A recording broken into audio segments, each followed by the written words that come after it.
नमस्कार, आप सभी का हार्दिक स्वागत है। मेरी आप सभी से एक दरख्वास्त है कि अगर आस-पास में कोई पशु-पक्षियों की आवाज़ें आए, जैसे मोर की आवाज़ आ रही है, गाय-भैंसों की आवाज़ आ रही है, किसी इंसान की, चिड़ियों की चहचहाट की आवाज़ आ रही है, तो उसे इग्नोर करें कृपया। मैं गाँव में रहता हूँ, छत पे बैठ के, खुले में बैठ के वीडियो बनाता हूँ, तो इन आवाज़ों का आना स्वाभाविक है।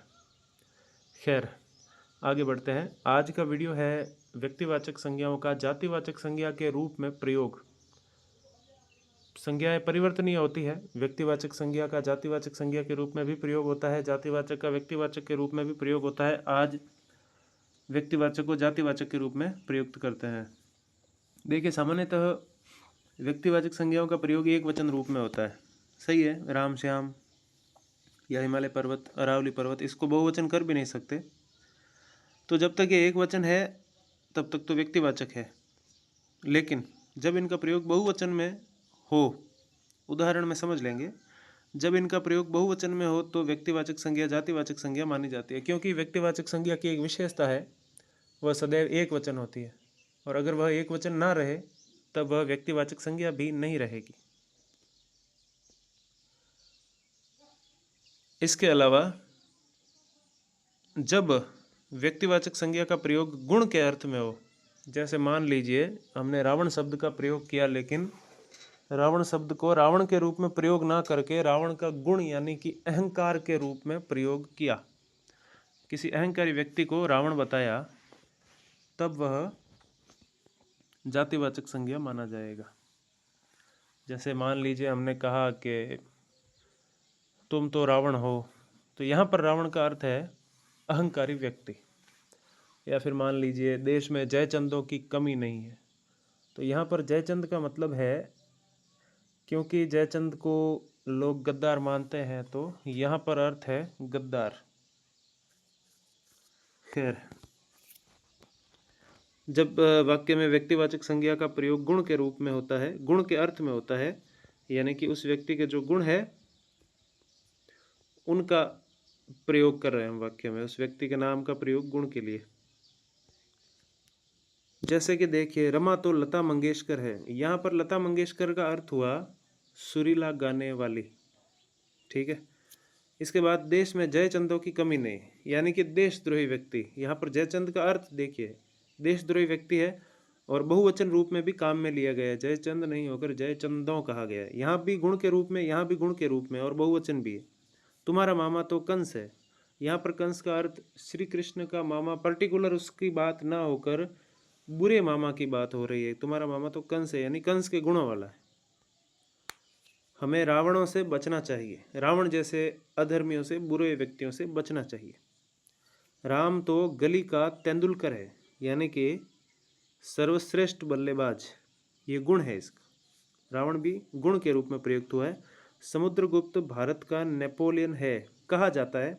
वैसे समुद्रगुप्त पहले हुआ था, नेपोलियन बहुत बाद में हुआ, लेकिन अब पुस्तकों में लिखा है, पढ़ाते हैं कि समुद्रगुप्त भारत का नेपोलियन कहा जाता है। तो यहाँ पर नेपोलियन का अर्थ क्या है? शूरवीर योद्धा, कुशल सेनापति आदि। ठीक है। तो यहाँ पर कहने का तात्पर्य यह है कि जब व्यक्तिवाचक संज्ञा जो कि एक वचन रूप में होती है, अगर उसको हम बहुवचन रूप में प्रयोग करें और साथ ही उसका प्रयोग गुण के रूप में हो, गुण के अर्थ में हो, तब वह जातिवाचक संज्ञा कहलाएगी। ठीक है। अब इसके बाद हम पढ़ते हैं जातिवाचक संज्ञा। मेरे ख्याल से इसी वीडियो में हम थोड़ा जातिवाचक संज्ञा के बारे में भी पढ़ लेते हैं।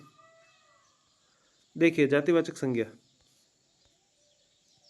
पहले ये उदाहरण देखें, इंसान, पशु, नदी। जब इन शब्दों को हम बोलते, सुनते हैं, पढ़ते हैं, तब हमारे दिमाग में कोई एक इंसान नहीं आता, हमारे दिमाग में सारे इंसान आ जाते हैं, सारे पशु, सारी नदियाँ, सारे पर्वत, सारे गांव, सारे शहर, जितने भी हमें पता है, सारे कुत्ते, सारी गायें, सारी पाठशालाएं यानी विद्यालय, जितने भी हमें पता है, वो सभी हमारे दिमाग में आ जाते हैं। यानी कि ये शब्द किसी न किसी समूह का बोध कराते हैं, यानी कुत्ता प्रजाति का, गांव प्रजाति का, इंसान प्रजाति, नदी प्रजाति, शहर प्रजाति, प्रजाति या जाति। अब इसकी परिभाषा भी देख लें। किसी जाति या समूह का बोध कराने वाले संज्ञा शब्द, ऐसे संज्ञा शब्द जो किसी जाति या समूह का बोध कराते हैं, ना कि किसी विशेष व्यक्ति या समूह का, विशेष व्यक्ति या पदार्थ का। माफ कीजिए, यहाँ पर एक बार वापस देख लें इन शब्दों को। इनको पढ़ने पर हमारे दिमाग में इन शब्दों का पूरा जो समूह है, ग्रुप है, वो हमारे दिमाग में आ जाएगा। पर्वत का नाम लिया तो सिर्फ हिमालय पर्वत नहीं आएगा, सारे पर्वत जो हमें पता है वो हमारे दिमाग में आ जाएंगे। ये हो गई परिभाषा। देखिए, जाति किसकी होती है? या तो प्राणियों की होगी या पदार्थों की होगी, यानी या तो सजीवों की होगी या निर्जीवों की जाति होगी। जाति का अर्थ यहाँ पर हमारे इंसानों में जो जातियाँ होती है ना, उनसे नहीं है, वो भी हो सकती हैं, लेकिन यहाँ पर जाति का अर्थ है समूह मान लीजिए, प्रजाति, समूह। जैसे घोड़ा एक समूह है, मनुष्य एक समूह है, विद्यालय भी एक समूह है, क्योंकि इसमें बहुत सारे, जिस शब्द का नाम लेने से बहुत सारे दिमाग में आ जाए। हमने पढ़ा था व्यक्तिवाचक संज्ञा, जिस शब्द का नाम लेने से कोई एक हमारे दिमाग में आए, और जातिवाचक में बहुत सारे हमारे दिमाग में आए, अनेक आए। जैसे कि देखिए, शिक्षक, मंत्री, अब इनका नाम लेने से हमारे दिमाग में सारे शिक्षक, सारे मंत्री आ जाएंगे। वकील, किसान, विद्यालय, लोकसभा, विश्व में जितने भी लोकसभाएं हैं, सदन है, न्यायालय, मकान, शेर, भालू, कुत्ता, घोड़ा, तूफान। तूफान भी बहुत सारे आते हैं, कई सारे होते हैं, नाम भी देते हैं आजकल तूफानों को। भूकंप, वर्षा, ज्वालामुखी, ये सारी चीज़ें एक मात्र नहीं होती, इनका ग्रुप होता है, बहुत सारी होती है।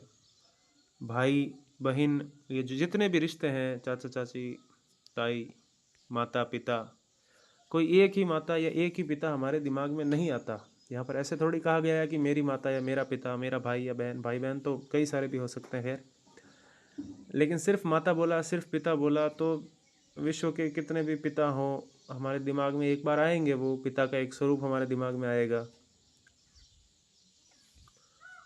उसी तरह भाई बहन भी हैं, हाथ पैर, शरीर के जितने भी अंग होते हैं, वो भी कोई एक मात्र नहीं होते, सब मनुष्यों के पास अंग होते हैं लगभग। गला, हथेली, ये अंग है। और भी बहुत सारे समूहवाचक शब्द हैं जिनका नाम लेने से हमें उस समूह का बोध हो पूरा, जैसे लोटा, घड़ा, इसके अलावा पेड़, पक्षी, चिड़िया, चिड़िया भी समूह है, फल आदि। ये तो हुई जातिवाचक संज्ञा की परिभाषा। वैसे संज्ञा एक सरल टॉपिक है, तो ये फटाफट हमारा कवर हो रहा है। अब देखिए कि जातिवाचक संज्ञा का व्यक्तिवाचक के रूप में प्रयोग कैसे होता है। हमने पहले पढ़ा था व्यक्तिवाचक का जातिवाचक के रूप में प्रयोग, क्योंकि व्यक्तिवाचक एक वचन होती है, तो जब हम उसको बहुवचन रूप में प्रयुक्त करते हैं तब वह जातिवाचक हो जाती है। ठीक है, अब जातिवाचक का क्या नियम है? पहले एक उदाहरण देखिए कि नेहरू देश के फर्स्ट पीएम थे, प्रथम पीएम थे। यहाँ पर गौर करने लायक बात यह है कि जवाहरलाल जी की जाति थी नेहरू, लेकिन हम नेहरू शब्द को जवाहरलाल जी के रूप में प्रयोग करते हैं। इसके आगे देखिए, शास्त्री जी सादगी प्रिय थे। शास्त्री भी एक जाति होती है, लेकिन हम शास्त्री किसको कहते हैं? शास्त्री जी लाल बहादुर शास्त्री को।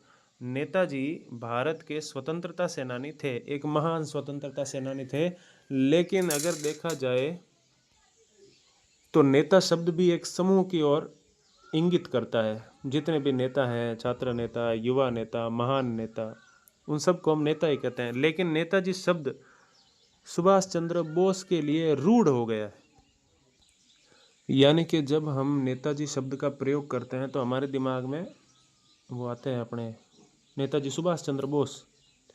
यानी कि ऐसे जातिवाचक शब्द जिनका प्रयोग करने पर हमारे दिमाग में व्यक्ति आ जाए, ठीक है, एक ही व्यक्ति आए, तब वह व्यक्तिवाचक संज्ञा का शब्द कहलाएगा। ये वाक्य पे डिपेंड करता है कि वाक्य में उस शब्द को किस तरह से लिखा गया है। खुला लिखेंगे तब नेता जातिवाचक शब्द है, लेकिन हमने वाक्य में लिखा नेताजी भारत के महान स्वतंत्रता सेनानी, तब इस नेताजी का अर्थ क्या हुआ? यहाँ पर व्यक्ति का अर्थ हुआ। तो सारा सब कुछ खेल है अर्थ का। अगर शब्द का अर्थ जातिवाचक है तो वह जातिवाचक शब्द है, अगर शब्द का अर्थ व्यक्तिवाचक है, यानी कोई एक अर्थ निकल रहा है, तो वह व्यक्तिवाचक शब्द है। देखिए, जब जातिवाचक शब्दों का प्रयोग व्यक्ति या वस्तु विशेष के लिए हो, यानी कि किसी एक ही व्यक्ति या वस्तु के लिए जातिवाचक शब्द का प्रयोग हो, तब उस जातिवाचक शब्द को हम व्यक्तिवाचक संज्ञा का शब्द मानेंगे। अब देखिए जातिवाचक संज्ञा की कुछ विशेषताएं हैं कि ये सार्थक होती है, यानी कि जातिवाचक संज्ञाओं का कुछ न कुछ अर्थ होता है। अर्थ से हमारा तात्पर्य यह है कि जब हम जातिवाचक संज्ञाओं के बारे में सोचते हैं, उनका नाम लेते हैं, तब हमारे दिमाग में एक विशेष छवि उभरती है, एक विशेष समूह उभरता है। जैसे मान लो कि किसी का नाम मोहन है, तो ऐसा ज़रूरी नहीं है कि वो मोहित करता हो, ज़रूरी नहीं है, तो ये कोई अर्थ नहीं हुआ इसका, हमने सिर्फ उसको नाम दे दिया। मोहन एक व्यक्तिवाचक संज्ञा है, तो व्यक्तिवाचक संज्ञा का कोई अर्थ नहीं होता। किसी का नाम राम है, तो सच में वह परम ब्रह्म ईश्वर नहीं है, उसका सिर्फ नाम ही राम है और उसका दूसरे का सिर्फ नाम ही मोहन है। लेकिन जब हम बोलते हैं चारपाई, तो इसका अर्थ यह है कि उसके चार पैर हैं। चारपाई होते हैं ना बैठने के लिए, सोने के लिए खाट। चारपाई का यह अर्थ है कि उसके चार पैर हैं, इसलिए वह सार्थक है। इसके अलावा हम पर्वत बोलते हैं, तो पर्वत भी सार्थक इसलिए है क्यों कि हमारे दिमाग में एक ऐसा वो बड़ा सा उभरा हुआ भूभाग वो हमारे दिमाग में आ जाता है, तो पर्वत का यह अर्थ हो गया।